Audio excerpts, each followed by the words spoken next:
కరీంనగర్ జిల్లాలో ఈ నెల 14న జాతీయ లోక్ అదాలత్ నిర్వహించనున్నట్లు జిల్లా సీనియర్ జడ్జి న్యాయసేవ సుధన కార్యదర్శి వెంకటేష్ తెలియజేశారు. కరీంనగర్ కోర్టులో 9 బెంచ్లు, హుజూరాబాద్ కోర్టులో 3 బెంచ్లు ఏర్పాటు చేస్తున్నారు. రాజీ మార్గం ద్వారా సమస్యలు పరిష్కరించుకుంటే అప్పీల్ అవకాశం ఉండదని వెంకటేష్ స్పష్టం చేశారు.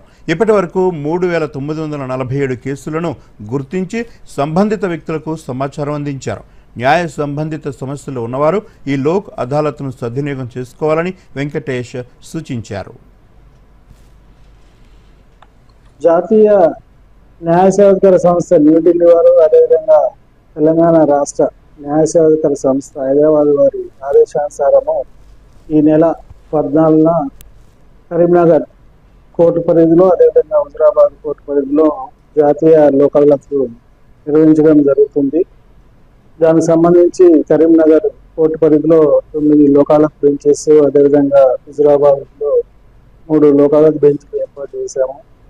ఈ జాతీయ లోక్ అదాలత్లో సివిల్ కేసులు, తర్వాత రాజీ చేసుకోదగ్గ క్రిమినల్ కేసులు, చెక్ బౌన్స్ కేసులు, కుటుంబ తగాదాలకు సంబంధించినవి, మోటారు వాహన